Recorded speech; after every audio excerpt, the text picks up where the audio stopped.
네, 안녕하세요. 끝판대장입니다. 오늘도 구독과 좋아요, 알림 설정, 그리고 댓글까지 부탁드리겠습니다. 자, 이제 에코프로를 제가 지난번 영상에서 어떤 말씀을 드렸냐면, 이거 거의 다 왔으니까 조심하고 코인을 봐야 된다. 그 얘기를 말씀드렸거든요. 근데 그 이후에 바로 이렇게 계속 떨어지고 있는 모습이고, 이제 그러다 보면 제가 지난 영상에서 이 말씀을 드렸는데요. 에코프로를 보다가 배 아파서 에코프로와 다른, 그러니까 비슷한 관련주들을 보거나 아니면 다른 코스닥 쪽에 펌핑이 올 거다. 지금 이 단계라고 생각을 하거든요. 근데 이제 그 단계에서 사실 업비트나 빗썸을 보면 BTC 마켓에서 펌핑이 왔고, 그 다음에 어제는 보면 원화마켓에서 알트들이 좀 펌핑이 있었는데, 이제 이런 게 이제 초입이라고 저는 생각을 합니다.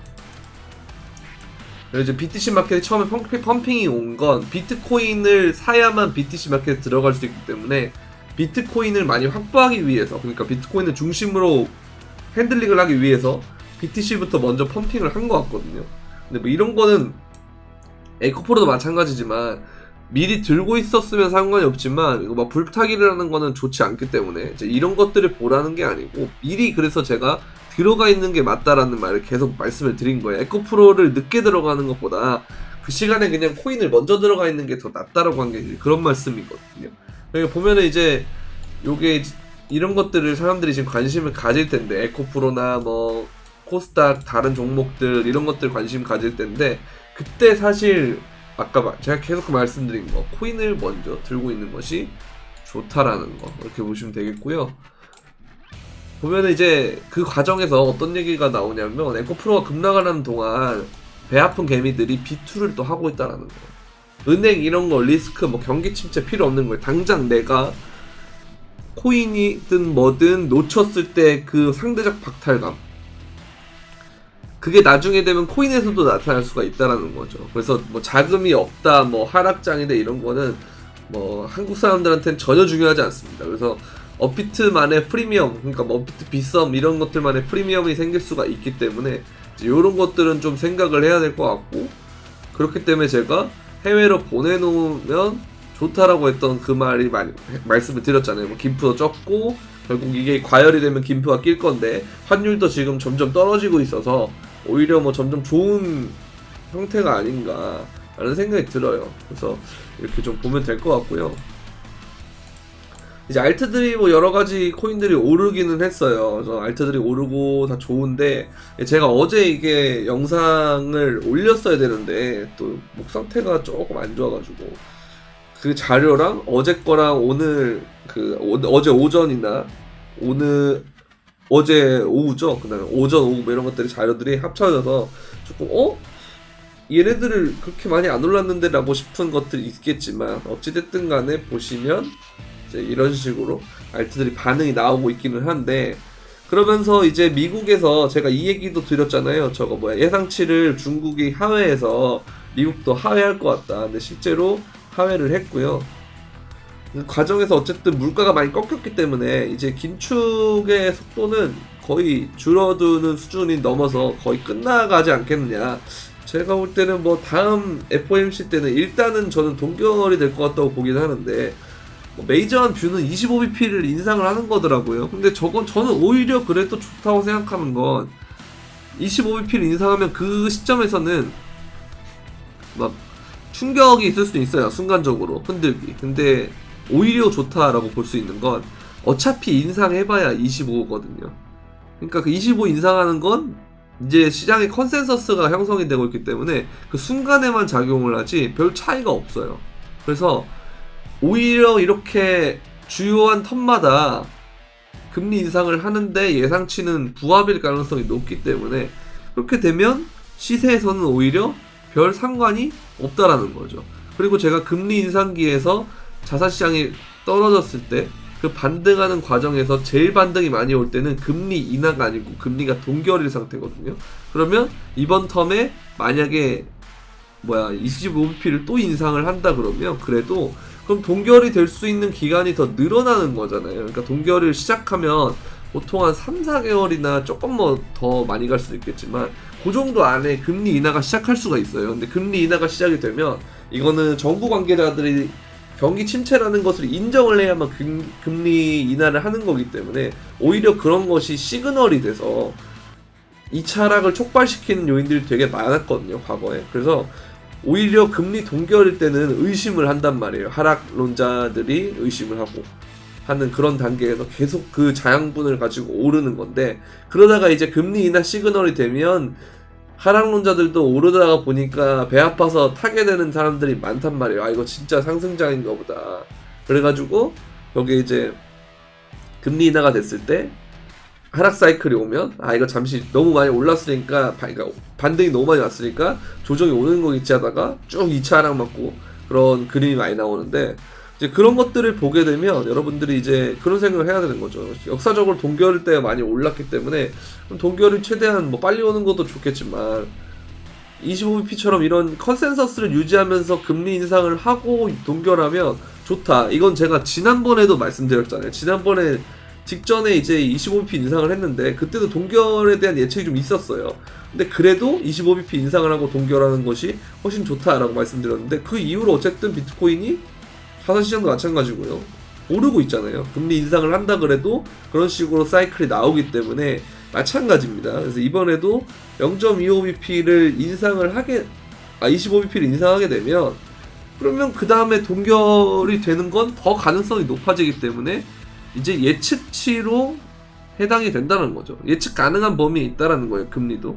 그러면 이제 동결 사이클 때 반등이 많이 왔기 때문에 그때는 우리가 되게 좋을 것이다. 근데 그 좋은 기간이 더 늘어나는 거다라고 보시면 되는 거예요. 그래서 뭐 동결이면 동결이라서 좋은 거고 25bp면 25bp라서 좋은 거니까, 앞으로 매크로적인 상황보다도 여러분들이 고려해야 될 것은 자산시장의 반등을 우선적으로 고려하는 것이 좀 합리적인 생각인 것 같다. 이제 그런 생각이 듭니다.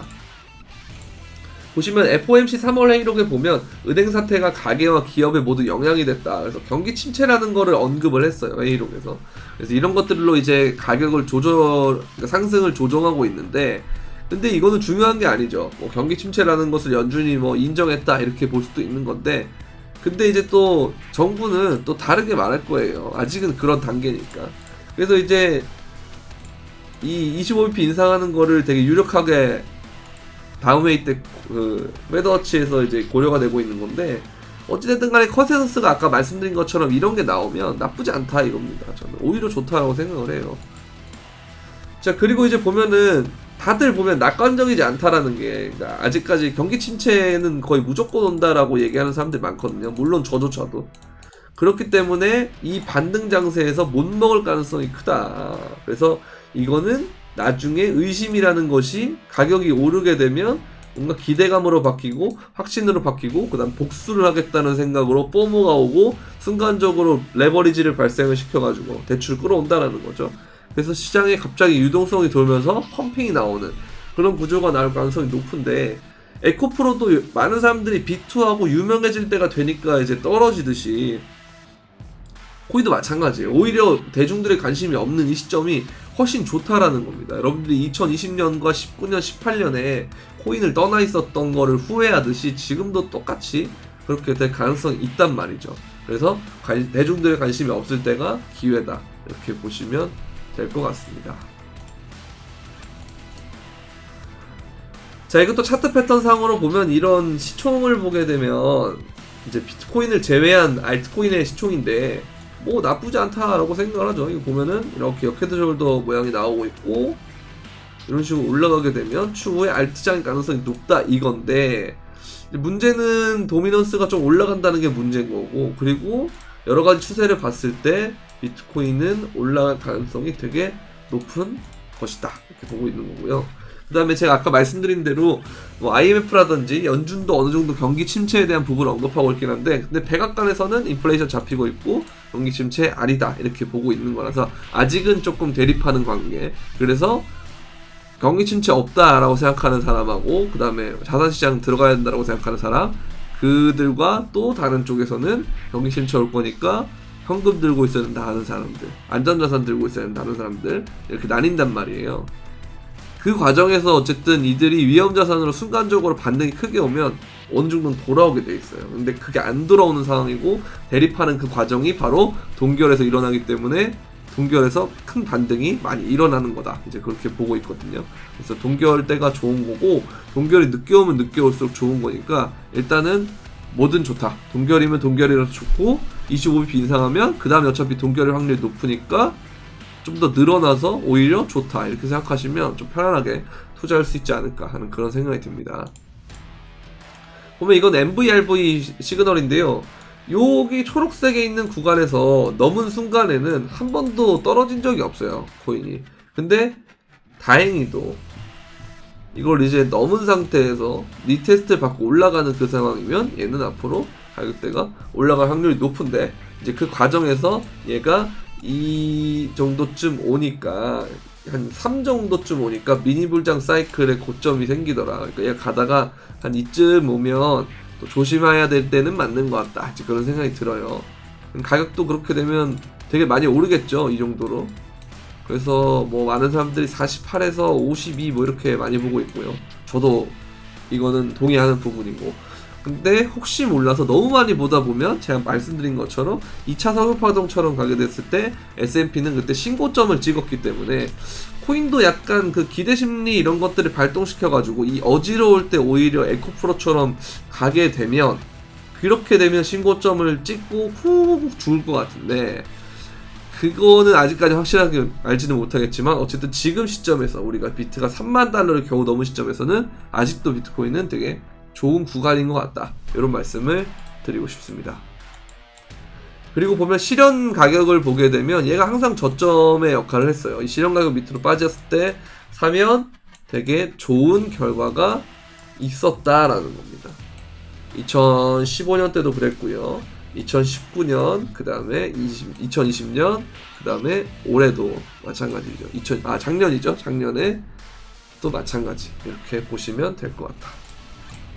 그래서 얘는 저점 갱신이라는 가능성보다는 오히려 오랜 기간 동안 횡보를 하면서 매물대를 쌓은 게 시세 분출을 하는 과정이기 때문에 오히려 생각보다 조정 없이 더 올라갈 가능성이 높다. 이쪽에 저는 계속 얘기를 하고 있는 겁니다. 자, 그리고 이제 큰 손들이죠. 큰 손들. 만 비트코인이 이동해서 많이 차지할 때 이 시그널이 이렇게 많이 뜬 것들을 보면 되게 주요한 추세 변곡의 시그널이 많았어요. 그래서 여기서의 얘가 이렇게 작용을 했다는 건 추후에 이게 지지될 가능성이 높고 그 다음에 시세가 위로 분출할 가능성이 높다라고 그렇게 보시면 되거든요. 그래서 이런 부분들 좋고, 그 다음에 오래 보유한 코인들을 보면은 얘네들이 이제 이동했을 때가 주요 추세 변곡의 지점이었다라고 보시면 됩니다. 이렇게 간다라는 거죠. 그래서 현재 상황도 이런 부분들을 봤을 때는 좀 긍정적인 것 같다 이렇게 보이고, 그 다음에 미국은 긴축을 하고 있지만 글로벌 통화량은 이미 우리가 2022년에 진행됐던 긴축 사이클을 되돌리고 올라간 지 오래됐어요, 사실은. 그래서 이런 것들 좀 보게 되면 이게 결국은 이렇게 올라가고 있는 추세이기 때문에 글로벌 유동성이 올라가는데 자산시장은 엄청나게 떨어졌기 때문에 이것 자체가 괴리가 발생하는 거라서 반등이 크게 나올 가능성이 높다, 이렇게 보시면 될 것 같습니다.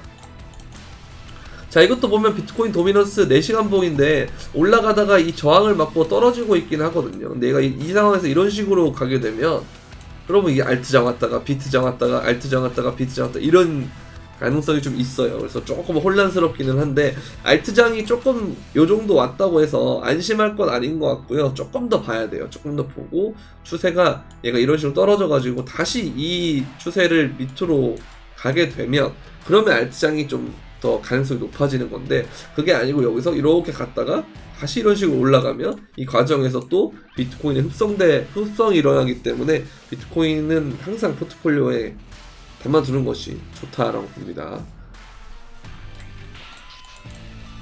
자, 일봉도 보면 마찬가지예요. 여기서 매물대를 쌓았고 이게 올라가는 시점이기 때문에 여기서도 횡보하는 과정에서 알트가 좀 올랐다가 다시 또 올라가면 도미넌스가 오를 확률이 좀 있어서 이 부분을 좀 걱정을 하는 부분이고요. 그 다음에 주봉상으로 봤을 때도 얘가 많은 기간을 횡보를 했고 위로 분출하는 과정이기 때문에 이거는 힘이 굉장히 강할 가능성이 있다, 이렇게 보시면 될 것 같습니다.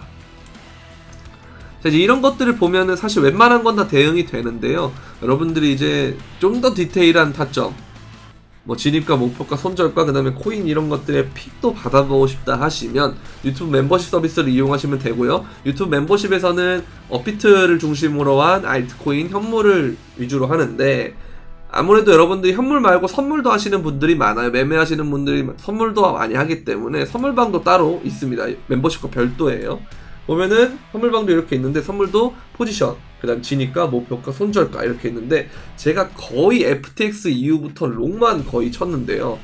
근데 이거를 의심하는 분들도 좀 있었고, 그 다음에 이제 되게 쉬워 보인다라고 생각하시는 분도 있는데, 눌림롱만 이렇게 추세를 보고 치는 것이 쉽지 않거든요. 여러분들도 아마 많이 아실 거예요. 그래서 선물하셨던 분들이 2022년 하락장에만 너무 길들여져서 롱을 못 치고 위에서 숏만 잡다가 손절하고 청산당하고 이런 사람들 되게 많이 봤어요. 그래서 이런 것들을 하다 보면 되게 여러분들이 좀 힘들고, 그 다음에 좀 아리까리하고 좀 도움을 받고 싶다 하시는 분들은 선물방에 가입을 하면 되는데요. 선물방 가입하는 방법은 영상 설명란에 있는 선물방 가입 신청 링크가 있습니다. 거기 링크를 들어가셔서 저한테 문의를 주시면 제가 가입 절차를 안내해 드리도록 할 텐데요. 이제 뭐 픽도 픽이지만 어떻게 비중 조절을 하고, 제가 왜 이런 뷰를 받고 앞으로 어떻게 생각을 하고 어떤 식으로 공부를 하는지, 서로 간에 관점 공유와 토론도 하고요. 이제 이런 공부방과 브리핑, 픽방을 같이 하는 개념이라고 보시면 되니까 여러분들 많이 참여해주시면 도움이 될 것 같다라고 그렇게 보입니다. 근데 이거는 이제 이런 것들 말고도 그냥 시황이나 브리핑 정도를 공개 브리핑에서도 간략하게 항상 말씀을 드리거든요. 간략하다라고 하긴 좀 그렇고 자세하게 이렇게 말씀을 드리니까요. 이건 어떻게 하냐면 영상 설명란에 선물방 가입 신청 링크 말고 또 밑에 쪽에 보시면 공개 브리핑 입장 주소 링크가 있습니다. 여기 링크를 클릭하셔가지고 들어오시면 시황도 많이 볼 수 있다라는 점 이렇게 보시면 되겠고요. 이제 자산시장에 반등하는 사이클을 이제 본격적으로 진입을 했다라고 볼 수가 있는데, 가다가 보면 조정이 한 번도 있을 수가 있어요. 근데 그 조정이라는 것은 오히려 기회다 이렇게 보시면 될 것 같고, 더 많이 오르면 이제 그때는 좀 위험 시도라고 말씀을 드리겠지만 3만 달러대에서는 그래도 나름 괜찮다 이렇게 보여집니다. 그래서 계속해서 변화가 생기면 뭐 텔레그램이든지 유튜브 영상이라든지 아니면 실시간 방송이라든지 이런 식으로 계속 브리핑 해드리고 말씀을 드릴 테니까 항상 구독과 좋아요, 알림 설정, 그리고 댓글까지 부탁드리면서 그럼 안녕.